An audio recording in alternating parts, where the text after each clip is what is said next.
I'll give you a clue. So end of fifth canto, we were discussing about all the hellish planets, and then Parikshit Maharaj, though he was not going to the hellish planets, wanted to um wanted to Prabhuji, I remember that there was like an old man that did not do any godly and did not like worship the god at all, but He whispered the name Narayana, then he went. the He was protected by all the Vishnus. I don't know what they call yes. So just from Vishnu. yeah, his name was starting with A. Raja something. AJ. A. Oh. Okay, Hayani. Yeah, Jamil. So very good. So all of you remember the story how Ajamil was a nice devotee of the Lord, but then he got into a bad association of seeing something that invoked lust in his heart, and then he went downhill from there. But then he was by by his previous pious activities, somehow he was able to name his youngest son Narayan. And when at the time of his death, he was calling helplessly Narayan, and the Lord's messengers came and prevented him from being taken to the hellish planets. So that tells us how important chanting of the Lord's names are, and it gives us the greatest protection. So, so that story is complete, and today we're going to discuss about um, Daksha. So if you remember the Prachetas, so the Prachetas, there were five of them, and sorry, 10 of them, and they had gone to do penance. They came back.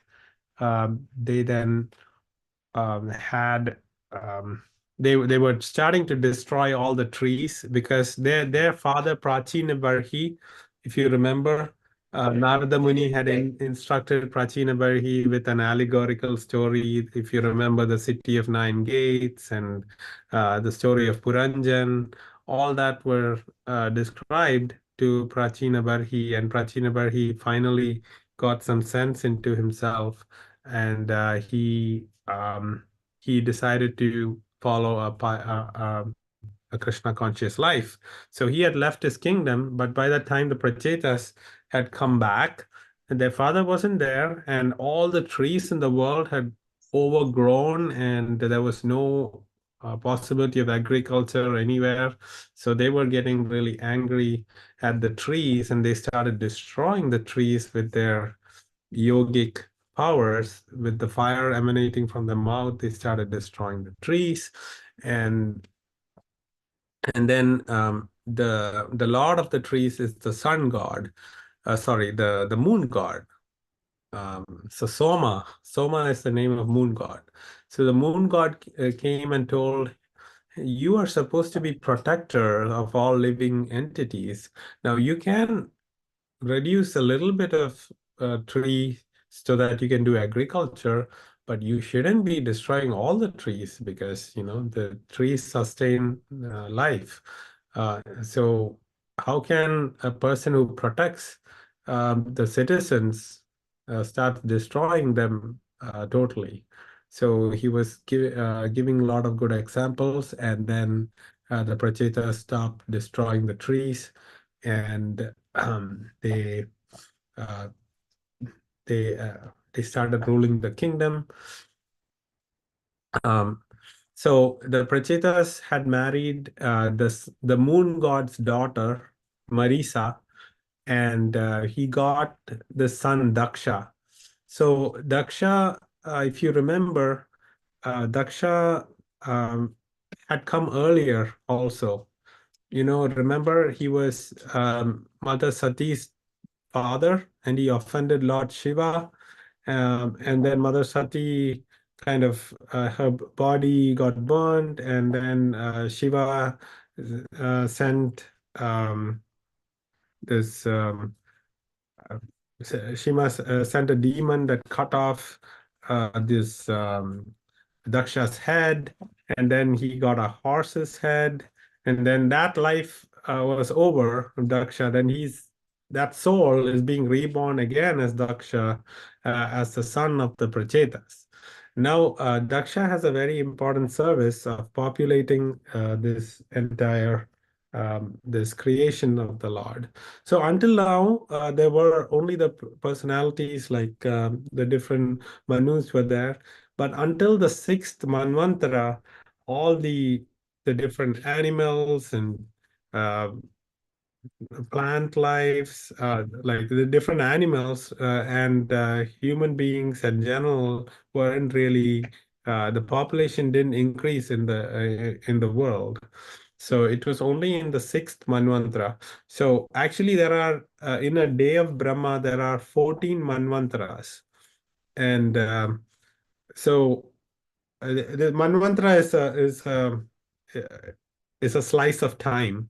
And the thing is, for each Manvantara, there is a person called a Manu who who presides over that time. And each Manvantara has 71 Divya Yugas and things like that. So it's like the time all yugas. One Divya Yuga is all the four yugas, right? Um, Coming together. So Satya Yuga, Treta Yuga, Dwapara Yuga, and Kali Yuga. So there are 71 of those in each Manvantara. So we are currently in the seventh Manvantara, like the middle of Brahma's day.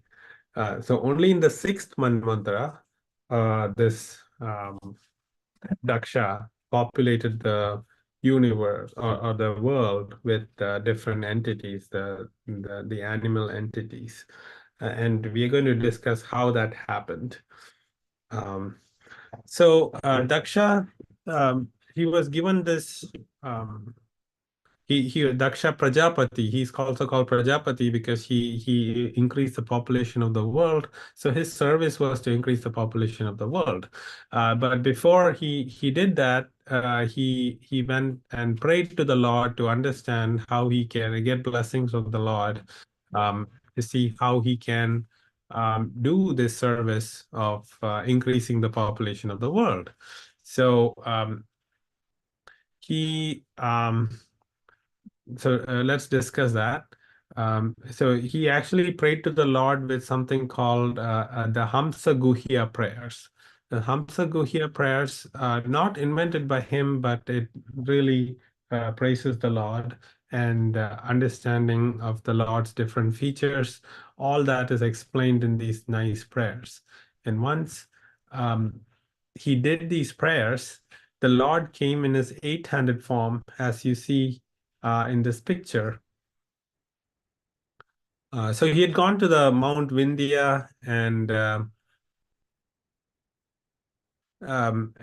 he was doing austerities and doing these prayers called the Hamsaguhya prayers, and that the Lord appeared in front of him and gave him his mercy and his blessings to do his service of increasing the population of the world. Let's move on.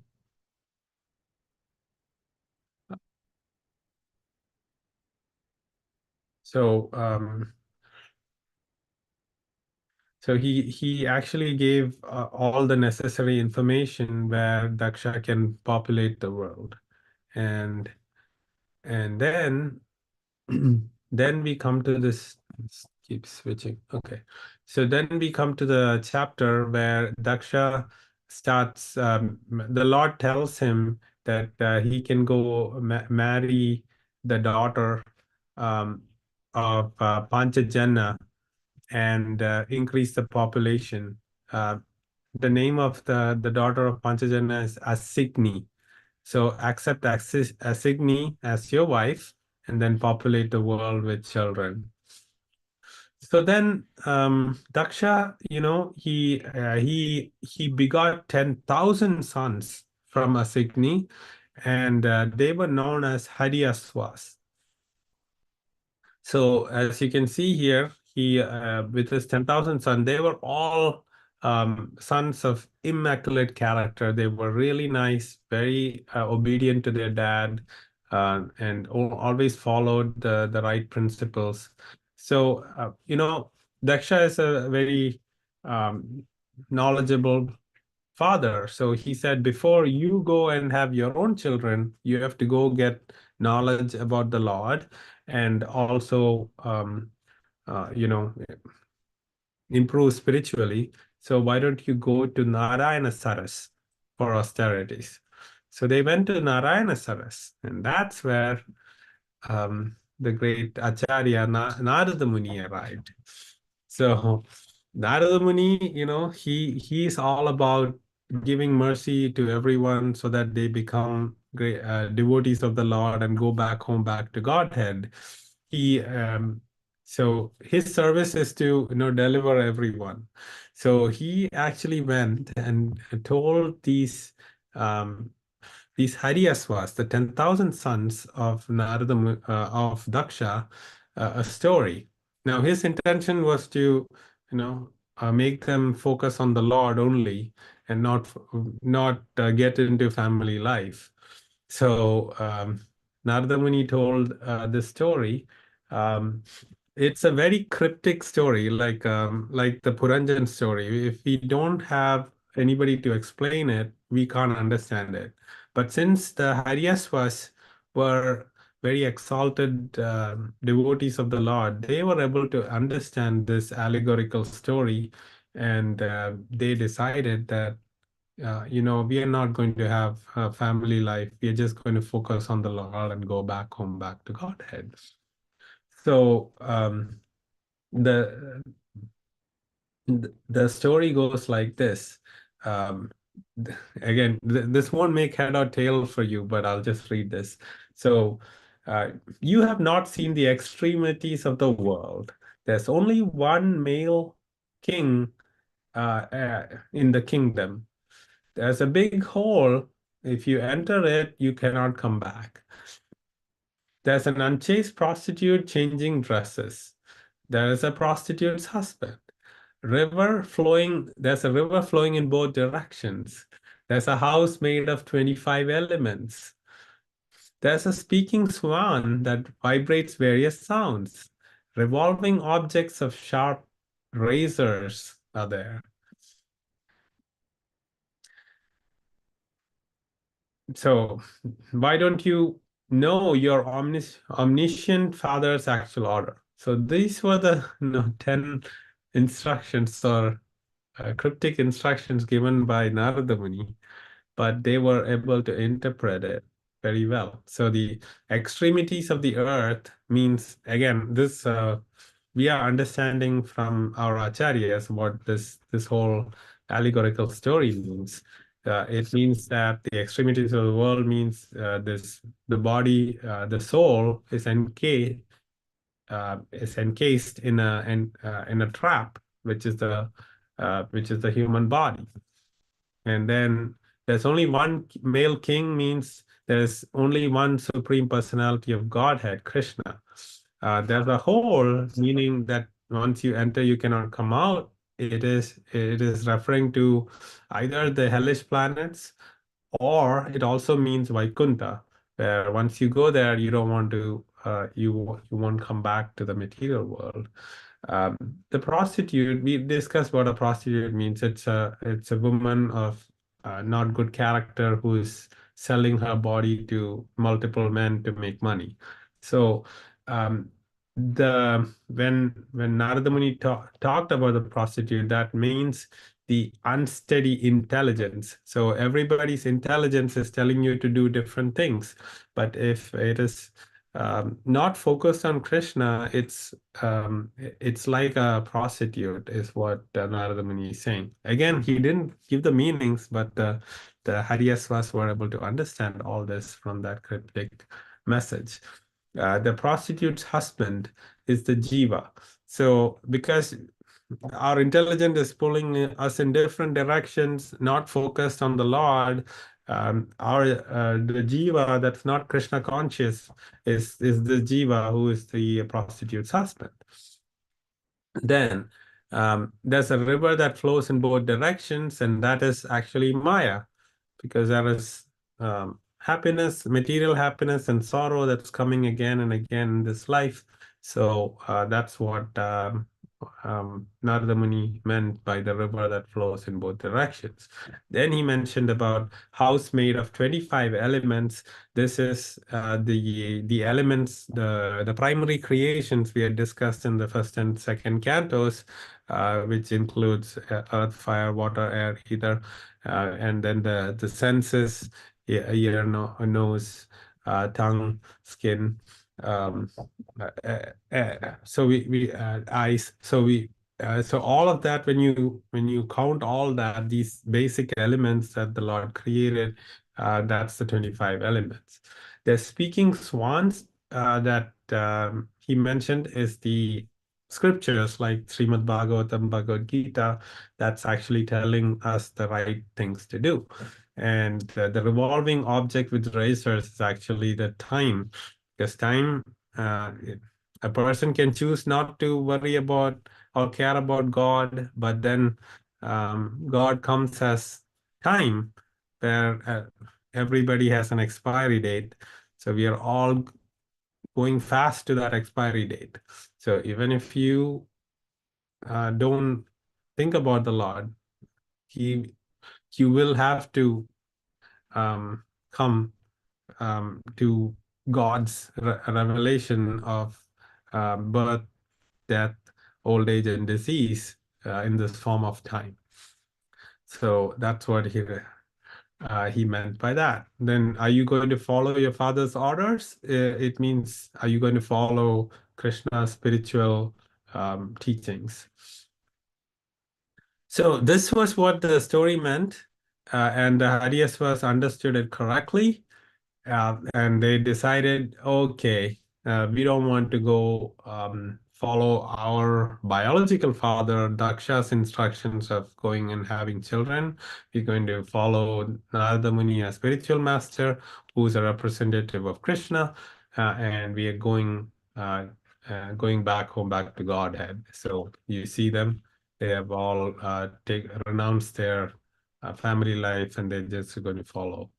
So Daksha became very sad. Again, Daksha is not wrong. Daksha, his service is bona fide, because his service was to increase the population of the world, and even the Lord came and gave him instructions to do that, to marry a Signi, and gave him all the blessings. So sometimes there are services that are there, but they kind of contradict each other. But both are right. Again, Narada Muni is not wrong in giving his mercy to the 10,000 disciples to go back home, back to Godhead. But Daksha is also right, because he was trying to get his sons to populate the universe. But devotees should keep on trying. If they're doing the service that is right for the Lord, and if it's not working, just keep on trying. So Daksha actually, he decided, okay, my 10,000 sons are not going to help me with my service, so I'm going to have 1,000 sons, and they were called the Savalasvas. So these Savalasvas also grow into boys, and before they were getting into family life, Daksha again sent them to the Narayana Saras to get prepared, but Narada Muni came there again, and he told the same story to them. And this time he also said, brothers like Nitinji and Santoshji, when the older brother does something, something right, you have to follow that. So, so the Savalasvas also took to the renounced order of life, and they did not go into family life. So Daksha was really, really angry at this point, and and then what happened was, Narada Muni, after he had delivered these 11,000 sons of Daksha, he thought, now let me go to Daksha and probably talk to him and see if he can become a devotee, full-time devotee of the Lord also. So he went there, but Daksha was very angry at this point, and Daksha started blaspheming Narada Muni, and blaspheming in the sense he's saying all bad things, personal. He's saying you're an asadu, you're just acting to be a devotee, but you're not allowing me to do the service. So if you remember, Daksha had offended Lord Shiva, right? Um, he didn't, when Lord Shiva didn't stand up during his yajna, he was saying very bad things. So it looks like that tendency to do offenses is still there in Daksha, and he blasphemes Narada Muni. Again, it's okay to have misunderstanding, but you should never hurt a person personally, saying, "We know Narada Muni is such an exalted devotee, and he has given right instructions to so many devotees. He had made devotees out of." We discussed about Dhruva. We discussed about Prachina Barhi. So he is an expert devotee, and nobody should actually say bad things to him. But Daksha started saying really, really bad things about him. You're just, dressing up as a devotee. You're not a devotee, and all that bad things. And then Narada Muni didn't say anything. He was thinking, oh, let this man vent his anger, and when he's not angry, I can just talk to him and make him um, feel better. Um, but then Daksha went ahead and cursed Narada Muni, that Narada Muni, you will never have a house. But actually, that was a blessing in disguise, because Narada Muni is a preacher. He wants to travel all around the world, the universe, and make devotees and give the right instructions to everybody. So it was actually a blessing in disguise. But Daksha was thinking, having a house is the biggest thing. So you would never have a house, and you can't stay at a place for too long, was the curse that Daksha gave Narada. And then um, actually, Narada Muni just left there quietly. So, so we can learn from here that Daksha, though he was following the instruction of the Lord, he didn't really get the love of the Lord. He got service to the Lord, but even though he saw the 800 form of the Lord, he didn't get the love of Lord. And he's offending Vaishnavas also, because that is the reason that the Lord didn't give him the highest gift. Though he showed Daksha his form, he was able to see him face to face. The greatest gift that the Lord can give is love for God. And that is what our process is teaching us, how to get the love for the Lord. By chanting the holy names of the Lord, we purify our heart, and with the mercy of Srimati Radharani, we will get the love for Lord. But Daksha didn't have that, and he's again offending Vaishnavas, and that's why he gets into these situations of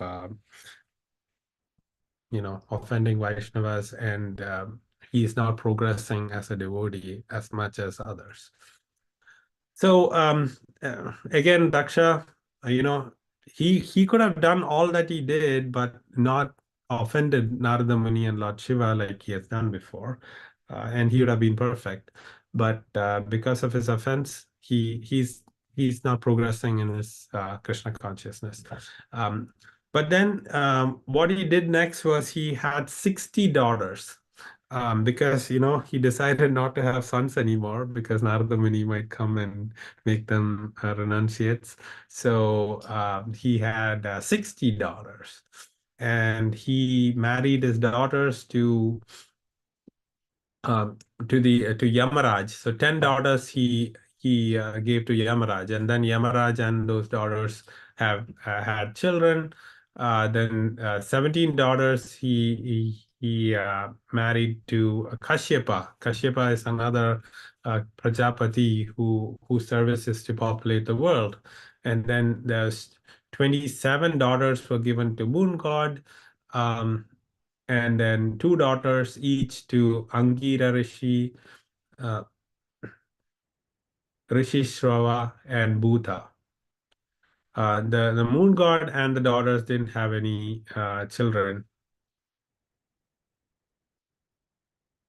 So here you can see Kashyapa, the the daughters that married Kashyapa Prajapati's 17 daughters, and Kashyapa, they had that's how the different types of animals started to appear in the world. So you see, Kashyapa married Timi, and Timi is the one with the union of Kashyapa and Timi. That's how the aquatics or the marine animals came into being. And then Kashyapa and Sarama, the ferocious animals like tiger and lion, Kashyapa and Surabhi, animals with hooves. Then Tamara, that's where the birds came into being. So this is so we are seeing how the secondary creation is happening. So anybody knows the Sanskrit terms for the secondary creation? We discussed Sarga, which is the primary creation where the Lord created the elements that help with the secondary creation. So the secondary creation is called? Visarga. Yeah, Visarga. So Visarga or Anusarga, this is the secondary creation based on the Lord's primary elements. Then came the with Brahma, Manu, and his descendants, and now Daksha is facilitating with his daughters for all the other bodies to appear in the world, and the souls enter into all of these bodies. So one of his daughter Muni and Kashyapa, that's how the Apsaras came to be. Okay, and then here's more discussion.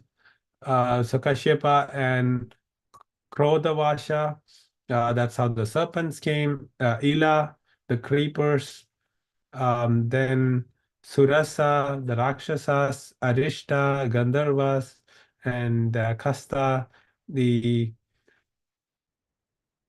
like the horse, they came into being. So there's so much details there. Again, we're not going into all these technical details, but we can just understand that from Daksha and his daughters is how the different bodies in the world came into existence. So with that, we'll conclude the class for today and go into the Kahoot quiz. Does anybody have any questions before we go there?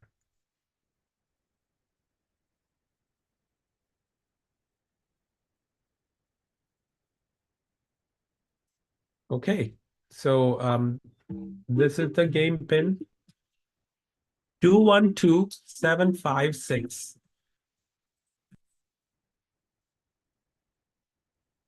So if you don't like typing, you can just scan.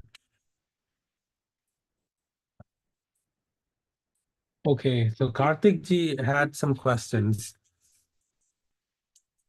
Yeah, so we'll complete before 10:30, Karthik ji. You still there? Yes.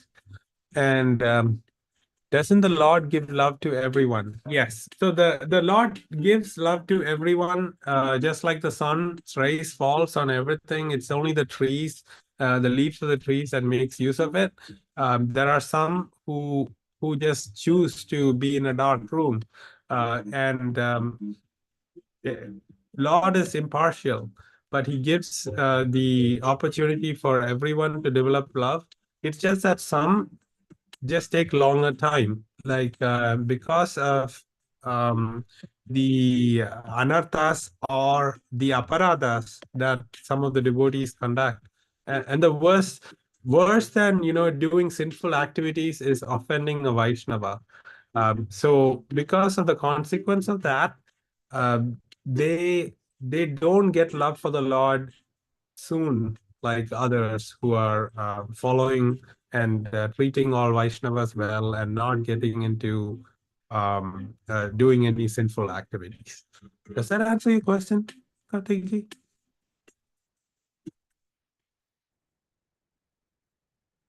Okay, looks like we have everybody who joined now. Can we start the Kahoot? Very good question, Kartikji. I'm going to start. It's only 11 questions, so you'll be done before 10:30 for your next class.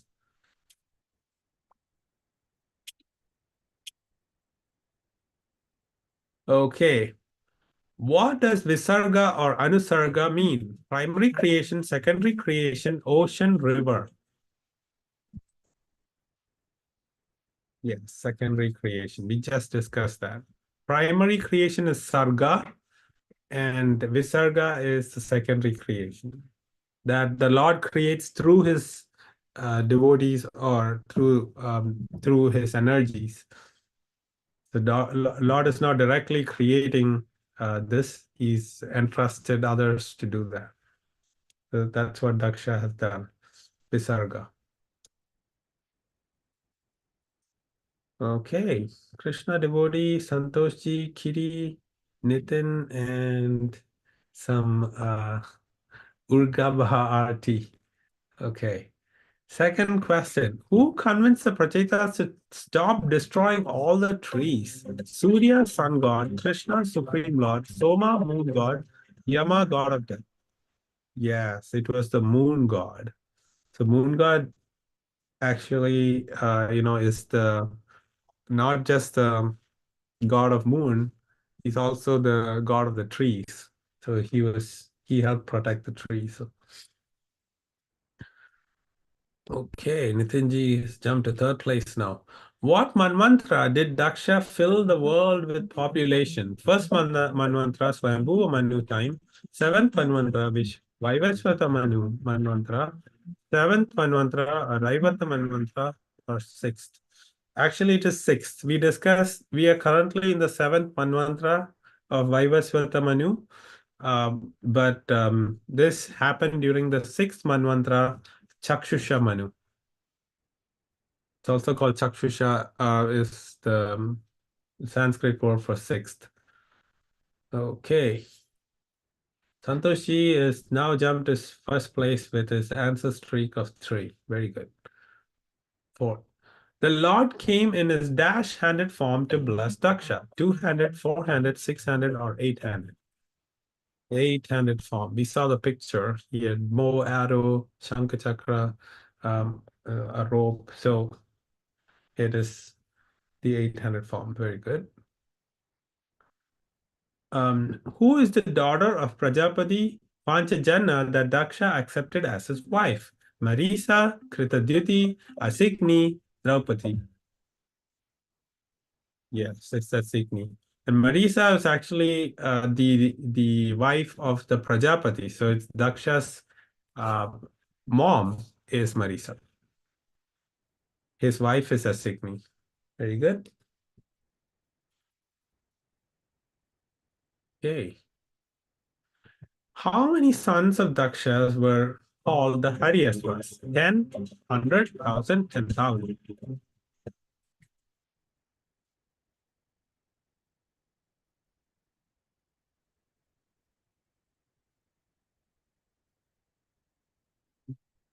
The Haryasvas were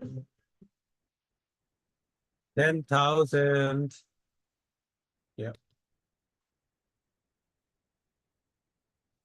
Where did Daksha send his sons for spiritual knowledge and growth?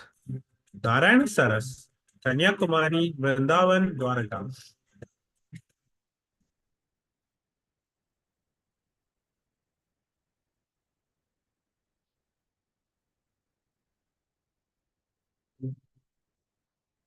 Yes, it's Narayana Saras.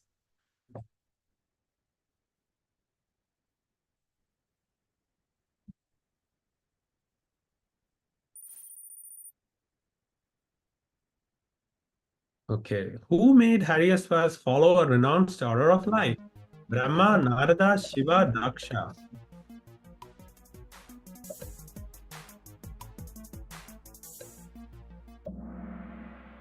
Very good. Everybody got it right. So that's awesome. Narada Muni with his cryptic story. Okay. 9 out of 11. How many sons of Daksha were called the Svalbard?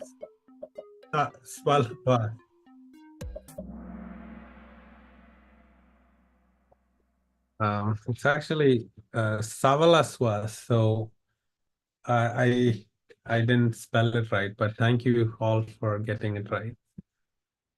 Savalaswas.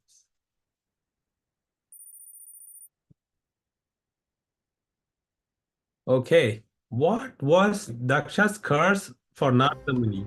Will not have children, will not have a wife, will not have a residence, will not have a vehicle. Yes, will not have a residence. Narada Muni anyway doesn't have children because he's a brahmachari, sannyasi. So he was living a renounced sort of life.